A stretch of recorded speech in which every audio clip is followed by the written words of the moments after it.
నన్ను అడిగితే చంద్రబాబు నాయుడు గారు తప్పు చేశారేమో అని అనిపించింది నాకు.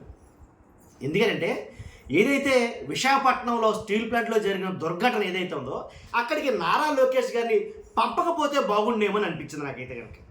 కాకపోతే చంద్రబాబు నాయుడు గారి ఆలోచనలు వేరు కాబట్టి ఆయన ఆలోచనలు వేరేలా ఉంటాయి. కాబట్టి లోకేష్ గారిని పంపడం గల కారణం ఏంటనేది చాలామందికి అర్థమవుద్ది. ఎందుకంటే నా తర్వాత లోకేష్ గారే కదా సీఎం అనే ఉద్దేశంతో పంపారేమో తెలియదు, కానీ లోకేష్ గారిని పంపకపోతే బాగుండేమో అని అనిపించింది నాకు. అలాగే పవన్ కళ్యాణ్ గారిని కూడా దాని గురించి మనం మాట్లాడబోతున్నాం. చాలా ఇంట్రెస్టింగ్గా వీడియో ఉండబోతుంది.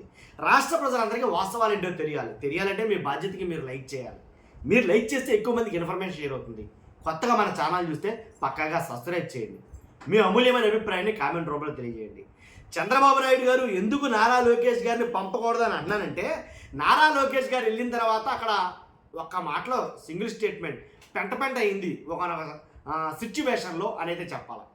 ఎందుకంటే కార్మిక సంఘాలు ఎక్కడ ఎలాంటి ఏ దుర్ఘటన జరిగినా కానీ వాళ్ళ రంగాలకు సంబంధించిన కార్మిక సంఘాలు ఖచ్చితంగా వస్తాయి. ఎక్స్గ్రేషియా కోసమో లేకపోతే ఉద్యోగాల కోసమో లేకపోతే ఇతరత్ర వాటి కోసమో ఖచ్చితంగా డిమాండ్ చేస్తాయి.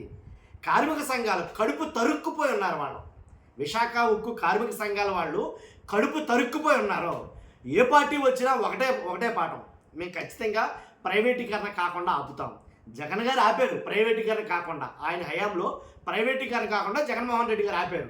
అలాగే కూటమి ప్రభుత్వంలో కూడా మేము ఆపుతున్నాం అని వీళ్ళు మాట్లాడుతున్నారు. కానీ కార్మిక సంఘాల బాధ వాళ్ళ ఆందోళన వేరే. అలాంటి వాళ్ళ దగ్గర అలో లక్షణ అంట చనిపోయి తమ్మండూరు చనిపోయి అక్కడ ఉన్న పరిస్థితుల్లో నారా లోకేష్ గారు మాట్లాడాల్సిన మాటలేంటి, కాబట్టి మాట్లాడకూడని ఏంటి అని అంటే కనుక పరిపక్వత సాధించలేదేమో నారా లోకేష్ గారు అని అనిపించింది నాకు. అప్పుడు నాతో పాటు రాష్ట్ర ప్రజలందరూ ఖచ్చితంగా ఆ రకంగా ఉంటారేమో అని అనిపించింది నాకు. ఎందుకంటే బాధలో ఉన్నారు, చనిపోయి ఉన్నారు. అక్కడ చనిపోయి ఉంటే కార్మిక సంఘాల వాళ్ళు అడుగుతారు. అడిగితే మనం ఏం చెప్పాలి? సంయమనం పాటించాలా, ఓర్పుగా ఉండాలా, సహనంతో ఉండాలి. అలాంటి పరిస్థితుల్లో వాళ్ళ బాధ ఉందంటే వాళ్ళ బాధ, వాళ్ళ ఉక్రోషం, వాళ్ళ ఆక్రోషం వెళ్ళగొక్కుతారు. కానీ మనం ఎలా ఉండాలి? రాజకీయ నాయకులుగా చాలా ఓర్పుతో సహనంతో ఉండాలి. వాళ్ళ మీద దెబ్బలాడకూడదు కదా, వాళ్ళ మీద గర్వం ప్రదర్శించకూడదు కదా, వాళ్ళ మీద అసహనం మనం వ్యక్తం చేయకూడదు కదా. ఏంటి మీ కుటుంబాల్లో ఎవరైనా చనిపోయారేంటి? మీరెందుకు మాట్లాడుతున్నారో? మీ కుటుంబాల్లో ఎవరైనా చనిపోయారా? మీలో ఎవరైనా పోయారా మీ వాళ్ళలో అని అడిగితే వాళ్ళకి ఎలా ఉంటుంది? తగ్గలడిపోదా వాళ్ళకి. కాబట్టి అంటే మా కొంపల్లో కూడా చావమంటున్నావు ఏంటయ్యా నువ్వు అని అడగరా వాళ్ళు. కాబట్టి అక్కడ మాట్లాడాల్సిన మాటలు ఏంటంటే, వాళ్ళు ఎన్నైనా మాట్లాడినాయి, మేము న్యాయం చేస్తాం. కుటుంబాల పక్షాన ఎవరైతే బాధిత కుటుంబాలు ఉన్నాయో వాళ్ళ పక్షాన వాళ్ళ అండగా మేము ఉంటాం అని చెప్పాలి నారా లోకేష్ గారు. అర్థమైందా మీకు? అది చెప్పకుండా వేరే మాటలు మాట్లాడడం వల్ల అక్కడ చాలా ఒక విద్విగ్న వాతావరణం ఏర్పడిందని చెప్పాలి అక్కడైతే కనుక. ఎందుకని నారా లోకేష్ గారు చేసినటువంటి కొన్ని వ్యాఖ్యలు పవన్ కళ్యాణ్ గారు ఏం తక్కువ చేయాల. ఆయన మాట్లాడిన మాటలు కూడా చాలా మాటలు ఉన్నాయి, నేను మాట్లాడతాను ఖచ్చితంగా. కాబట్టి అంటే కోపం ప్రదర్శించడం కరెక్ట్ కాదు. అలాంటి పరిస్థితుల్లో, అలాంటి ప్రదేశాలలో కోపం కుదరదు. దాన్ని కోపం కాస్త ఏంటి అధికార మదం అని లేక అహంకారం అని రకరకాలుగా మాట్లాడటం జరిగింది చాలామంది. నేను ఆ మాట్లాడటంలా. కాబట్టి ఖచ్చితంగా నారా లోకేష్ గారు ఏం చేయాలి? అక్కడ సంయమనం పాటించాలి. వాళ్ళు అడుగుతారు, అడిగిన వాటికి ఓపికగా సమాధానం చెప్పాలి. సమాధానాలు ఉంటే, సమాధానాలు లేకపోతే ఆ సమాధానాలు దాటవేసేటట్టు మాట్లాడుకోవాలి తప్ప అక్కడ వెళ్ళిన తర్వాత వాళ్ళ మీద చిర్రు బుర్రు లాడితే కనుక వాళ్ళు ఊరుకోరు. సమస్య లేదు. అక్కడ పరిస్థితులు చేదాడిపోతాయి తేడా వస్తే ఒక్కొక్క సందర్భాల్లో. అందుకనే నాకు చంద్రబాబు నాయుడు గారు లోకేష్ గారిని పంపకుండా ఉంటే బాగుండేమని అనిపించింది. లోకేష్ గారే తర్వాత సీఎం అని చాలామంది కనిపిస్తే నిన్న జరిగిన ఒక్క ఇన్సిడెంట్ తోటి ఆయన ఉండే ఓర్పు ఎంత, సహనం ఎంత, ఆయనకు ఉండాల్సిందేంటి అనేది చాలా మటుకి కనిపెట్టేసి ఉంటారు ప్రజలు నాకు తెలిసి. కాబట్టి ఊరికే సీరియస్ అయిపోతాం. ఆ సీరియస్ అవడం కరెక్ట్ కాదు ఆ ప్లేసుల్లో, ఆ ప్రాంతాల్లో నన్ను అడిగితే కనుక. మరి ఎందుకు నారా లోకేష్ గారు మరి అలా ఫైర్ అయ్యారంటే ఆయన సహజ గుణం అదేనా? ఒక పక్క వారిస్తున్నారు, ఎవరో హోమ్ మినిస్టర్ గారు వారిస్తున్నారు, ఒకసారి చెప్తున్నారు. అయినా కానీ నారా లోకేష్ గారు వెంటలా వాళ్ళు హై టెంపర్లో ఉన్నారో వాళ్ళతో పాటు మనం టెంపర్గా ఉండకూడదు అనేది మర్చిపోయారు నారా లోకేష్ గారు. కాబట్టి ఏదో వస్తే అది మాట్లాడేయడం జరిగింది. చాలా ఇది కనుక వాళ్ళతో చాలా వాగ్వాదం జరిగింది. అలాంటి చోట వాగ్వాదాలు కరెక్ట్ కాదు నన్ను అడిగితే కనుక. సింపుల్ నేను చెప్పాల్సింది. పవన్ కళ్యాణ్ గారు ఏం మాట్లాడారు?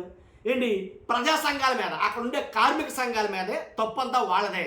నేను చేతులు ఎత్తమన్నప్పుడు ఎత్తలేదు. చేతులు ఎత్తడం ఏంటంటే, నేను చేతులు ఎత్తినప్పుడు ఎత్తుంటే కనుక నేను ఢిల్లీ తీసుకెళ్ళిపోదును. ఢిల్లీ తీసుకెళ్తే కనుక అప్పుడు వాటికి కావాల్సినటువంటి గన్లు ఏముంటే అవి వచ్చేస్తున్నాను అన్నట్టు మాట్లాడింది. ఏంటిది పిల్లలాట? చేతులు ఎత్తితే ఒకటి, ఎత్తకపోతే ఒకట. మీరు తీసుకెళ్ళాలంటే ఎప్పుడైనా తీసుకెళ్ళచ్చు. తర్వాత అక్కడికి వచ్చి ఆ కార్మిక సంఘాలని వాళ్ళకు ఒక రాజకీయ పార్టీని అంటగట్టడం.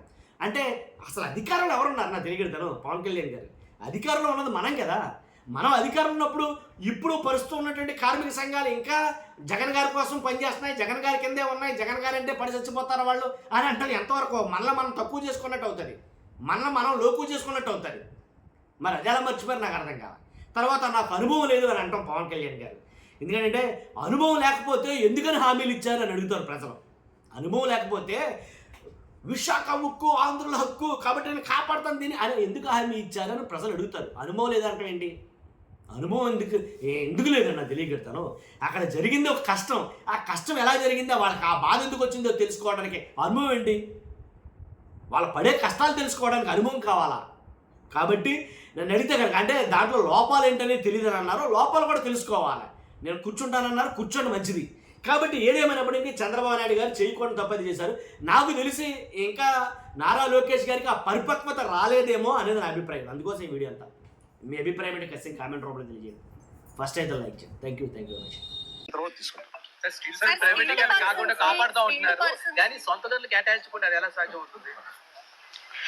ఇప్పుడు మీరు ప్రశ్న ఎప్పుడు ఏం చేస్తున్నారంటే, నేను లాస్ట్ టైం కూడా ఇక్కడికే వచ్చాను. నేను ఎంటైర్ యూనియన్స్తో మాట్లాడాను. నేను ఆ రోజు అందరినీ చేతులు ఎత్తమని అడిగాను. ఒక్కళ్ళు చేతులు ఎత్తాలి. ఆ రోజు ఢిల్లీ తీసుకెళ్తాం రండి క్యాప్టివ్ మైన్స్ గురించి అంటే అందరూ కన్వీనియంట్గా ఆ రోజు ఒక్కళ్ళు చేతులు ఎత్తాలి. అంటే మీరు ఇండివిజువల్ పార్టీ పాలిటిక్స్ స్టిల్, మీరు కలెక్టివ్ గా స్టీల్ ప్లాంట్ మాది అనుకుంటే irrespective party verticals or wing verticals పక్కన పెడితే, మీరు స్టీల్ ప్లాంట్ కార్మికులు బాగు కోరుకోవాలి, ఇది బాగుండాలి, ఇది విశాఖ ఉక్కు, ఇది ఆంధ్రుల హక్కు అనే మీరు పదాన్ని నిజంగా మీరు ముందుకు తీసుకెళ్లాలి స్ఫూర్తినంటే, నేను ఆ రోజున ఇదే దాంట్లో గత వైసీపీ ప్రభుత్వం ఇది అమ్మేస్తానంటే మేము వచ్చి కూర్చొని కొట్లాడాం.